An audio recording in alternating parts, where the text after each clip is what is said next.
Alright, what's up, guys? Another day, another dollar down the drain, or earned, whatever you want to call it. So, actually, for the last hour, they put me on the machine that I'm going to be working on for the next week. And then after that, they're going to switch me over to a different line. I might work on that line for another week or two, something like that. They are starting me off on night shift, so I guess I'm gonna have to find some way to darken my car so I can sleep during the day. That's gonna be fun. I'm gonna be working from 7 p.m. to 7 a.m. So right when it starts getting daylight outside, I'm getting off work.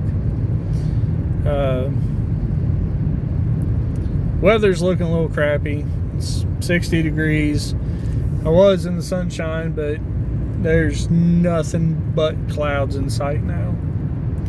So I'm pretty sure it's gonna rain. Might just be severe overcast. I don't know. But yeah.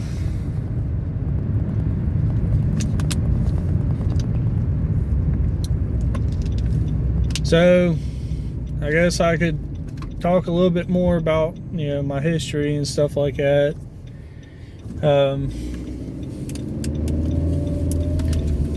Maybe my childhood. I'll talk about my childhood a little bit. So back when I was a kid, the whole purpose of us kids getting taken away, the child abuse and stuff like that. I'm not going to go into too much detail. And by too much detail, I mean I'm not going to say, I got my ass whipped 24/7 or nothing like that, because I really didn't. I'm not going to say things that I'm not 100% sure of. So as far back as I can remember is 5 years old. Anything before that I really don't remember. From 5 to 6 is a little sketchy, a little blurred. 6 to 7 I remember, and then 7 on. So I can't remember if I was 5 or 6 when it happened, but me and my sister were walking to school one day, and we always walked the train tracks to school. It was only, from what I can remember, it was like 4 or 5 blocks away. It wasn't that far, but there's a little ditch line that was between the road and the train tracks, and we'd walk that. Well, of course, in the wintertime that was real patchy and had a big sheet of ice over it. It was about 2 foot deep, something like that. And so we would go ice skating on the way to school. Well, I ended up falling in, and I was pretty close to getting severe frostbite, hypothermia kind of deal, on both my legs from the knee down, which, to this day has allowed me to wear shorts year round, rain, sleet, snow, whatever. I can go outside in shorts year round. From my legs really don't feel temperature a whole lot. I mean, yeah, if you held a torch to it, I'd feel that. A piece of ice, I feel it, but it doesn't bother me. So, I can wear shorts year round and be comfortable. It's not like I'm getting sick or nothing like that. I've been doing that my whole life, which is why I literally own one pair of jeans as regular clothes. I own 5 or 6 pairs of jeans for work clothes, but I only own one pair of pants, when I go out somewhere.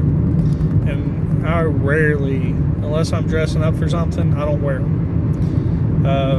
I've got 6 or 7 pairs of shorts. I've got 3 pairs of basketball shorts and 4 or 5 pairs of regular shorts, cargo shorts.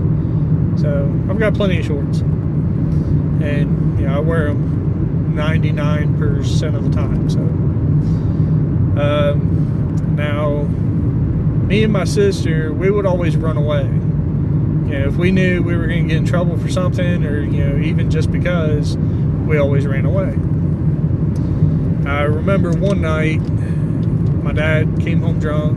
He's being an ass, and me and my sister didn't want to deal with it, so we ended up running off in the middle of the night.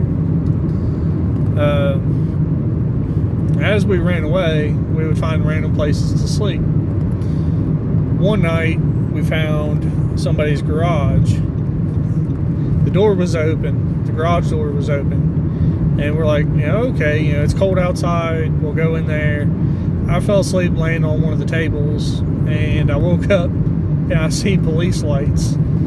Apparently, the homeowner had come home and seen two kids. My sister's only 2 years older than me, so if I was 5 or 6 at the time, she would have been 7 or 8. Or if I was 5, she'd been 7. If I was 6, she would have been 8. Yeah. So, yeah, they called the cops. Cops came out, asked us where we lived. Of course, I always let my sister do the talking. She was kind of the brains of the operation when it come to us getting away. And eventually they got it out of her, and the cops ended up taking us home. Now, I used to get my ass beat pretty good. My sister got hers. My half-sister got it the worst, because she was always telling her school counselor on them and getting them in trouble, getting our parents in trouble. So of course she got it the worst, which she's also MR, so she sometimes doesn't really know what she's doing, what she's saying, and makes things sound out to be worse than they actually are, which I've actually, I know that. My half brother, he never got it. He never got an ass beat because he was never home. He was always over at his friend's house. Every day he'd go to school, he'd get out of school, he'd go straight to his friend's house. Sometimes he wouldn't even come back, to spend the night. He'd be gone for a couple days or a week, whatever. So me and my sister, we decided running away. That would save us a lot of trouble. Now, my dad ended up stopped whooping my ass by the time I was 6 years old, 6 or 7, because finally I was able to outrun him. And that's the only reason I got away with it.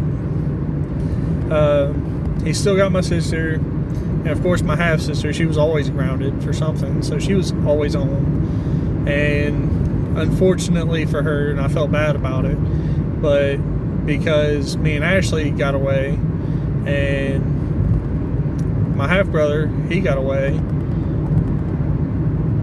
my half sister ended up getting the most of it. She got a little bit more because he couldn't get to us. I know it's not really fair. I didn't realize that was going on at the time, but now that I'm older and I've talked to all of us, all 4 of us kids, and I've talked to my parents, I kind of realized that was the situation.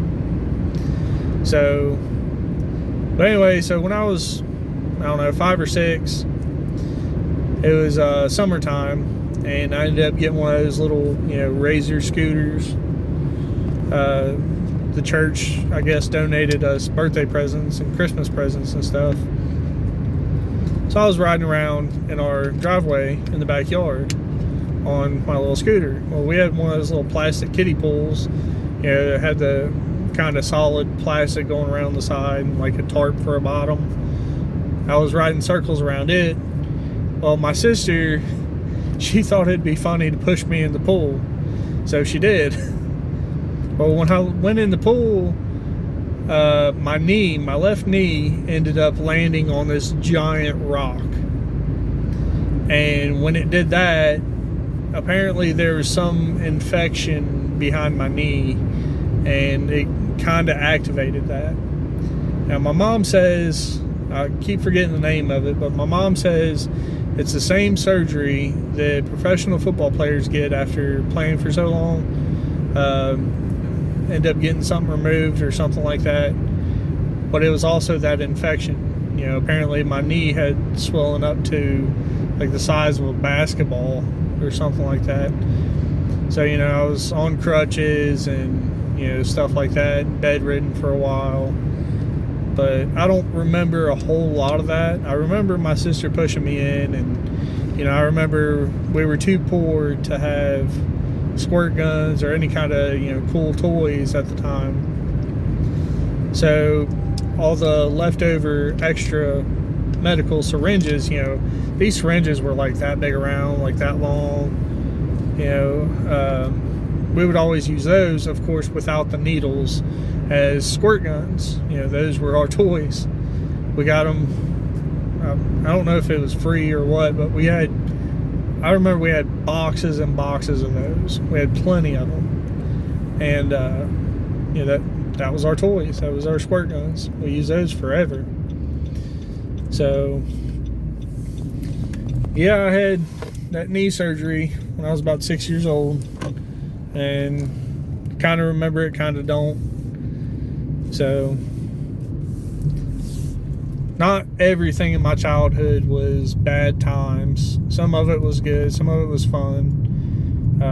I do remember a lot of the bad. I don't remember a whole lot of the good, but hey, it happens, right?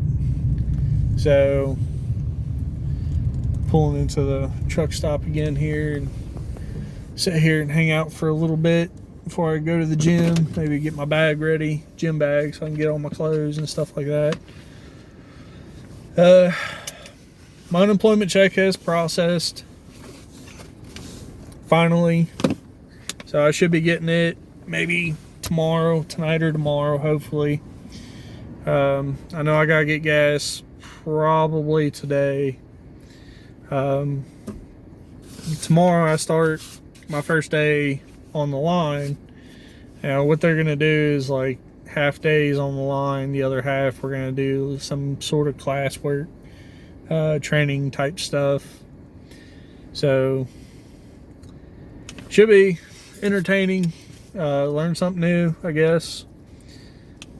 You know, today we did some training on some of the equipment, and everybody's like, oh yeah, you made that look easy. Well, you know, when it comes to equipment, I've got 13 years experience on it. So if I made it look hard, you know, shame on me, right? But yeah, so that's how today went, and that's a little bit more about my childhood, and I will get back to it. I'll write some stories down that I think you guys might get a kick out of, or, you know, might enjoy something like that. But yeah, I will get back to you guys again. I'll see you on the next one.